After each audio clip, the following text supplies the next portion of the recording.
दुनिया भर में नए साल को बड़े ही धूमधाम से मनाया जाता है।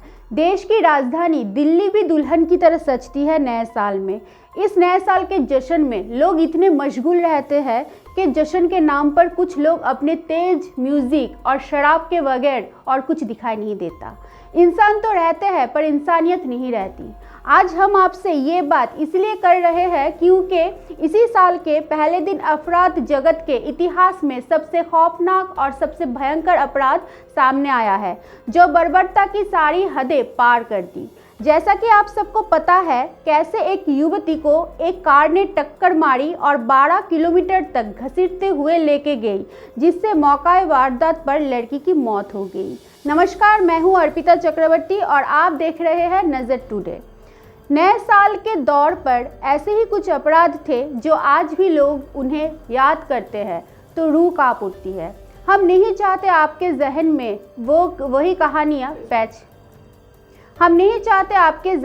वही कहानियाँ फिर से ताज़ा करके आपको विचलित करें, लेकिन आपको पुरानी खौफनाक यादों के ज़रिए आने वाले समय में हम कैसे अपनी सुरक्षा को कायम रखें, इससे ज़रूर हमें एक सीख ले सकते हैं। चलिए बताते हैं आपको ऐसी ही कुछ घटनाओं के बारे में जो देश की राजधानी दिल्ली को नए साल में शर्मसार कराती है। सबसे पहले बात करते हैं उस खौफनाक वारदात की जो 31 दिसंबर 2003 की रात, जब पूरा देश नए साल बड़े धूमधाम से स्वागत कर रहा था, तभी अनहोनी से अनजान अहमदाबाद की रहने वाली 24 साल की विजल जोशी अपने बॉयफ्रेंड, जो कि दिल्ली के अपोलो मिलेनियरी अस्पताल के मालिक एसके जैन के बेटे सजल जैन और उनके 4 दोस्त, जिनका नाम है अशोक जायसवाल, सुगम जायसवाल, चंदन और धर्मेंद्र जैन, ने मिलकर विजल के साथ सामूहिक बलात्कार किया था। सिर्फ बलात्कार ही नहीं, सिगरेट से विजल के हाथ जलाकर मजा ले रहे थे। इस दर्दनाक मंजर को याद करके जब उसे इंसाफ नहीं मिला था, तब उसने 7 जनवरी 2004 को आत्महत्या कर ली और सुसाइड नोट में उस रात की दर्दनाक कहानी को बयां किया और उसके आधार पर उसकी बहन वैशाली लंबी कानूनी लड़ाई के बाद आखिरकार उन 5 आरोपियों को उम्र कैद की सजा देने में कामयाब रही।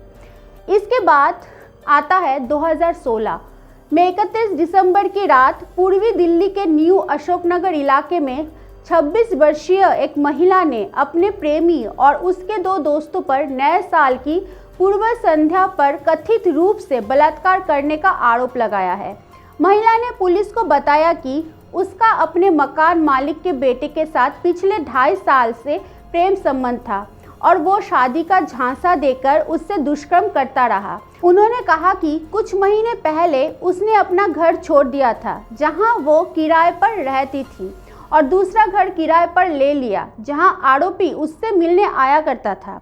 पुलिस ने आगे और भी कहा कि उसने आरोप लगाया कि उसने उससे शादी करने का वादा किया था, लेकिन बाद में वादे से मुकर गया। लड़की ने बताया कि 31 दिसंबर को उसने अपने दोस्तों के साथ मिलकर उसके घर पर उसके साथ कथित तौर पर बलात्कार किया। 2012 16 दिसंबर को एक चलती स्कूल बस में एक लड़की को 7 लोगों ने मिलकर बड़ी बेरहम और बेदर्द के साथ सामूहिक बलात्कार किया था। बाद में जाके उसकी अस्पताल में मौत हो गई थी। दुनिया भर में मशहूर हुई निर्भया नाम से इस वारदात को पूरी दुनिया के सामने दिल्ली को शर्मसार कर दिया था।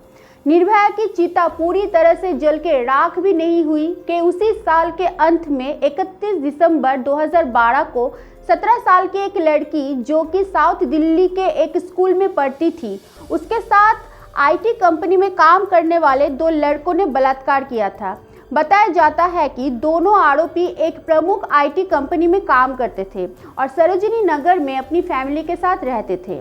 दोनों आरोपी में से एक आरोपी के साथ लड़की का सोशल नेटवर्किंग साइट के जरिए जान पहचान बनी।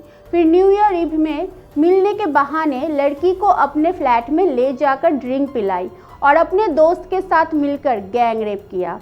जब लड़की को होश आया तब लड़की ने सफदरजंग एनक्लेव पुलिस स्टेशन में शिकायत दर्ज की। लड़की की मेडिकल एग्जामिनेशन के बाद बलात्कार साबित होने पर कॉल रिकॉर्ड्स के जरिए लोकेशन ट्रैक करके दोनों आरोपियों को गिरफ्तार किया गया था। मामला सकेत कोर्ट में जाने के बाद दोनों आरोपी अब हर साल new year eve Tihar jail में मनाते हैं।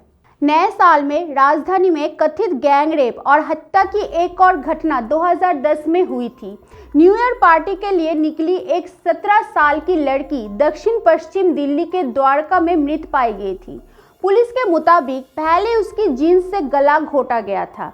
पहचान मुश्किल बनाने के लिए उसके चेहरे को पत्थर से कुचल दिया गया था।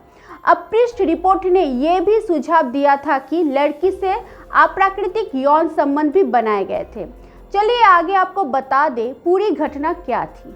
2010 में एक रिपोर्ट के मुताबिक पुलिस ने कहा कि नई दिल्ली नगरपालिका क्षेत्र में रहने वाली लड़की का शव द्वारका सेक्टर 9 में दिल्ली मेट्रो रेल कॉरपोरेशन की खाली पड़ी जमीन पर देखा गया था।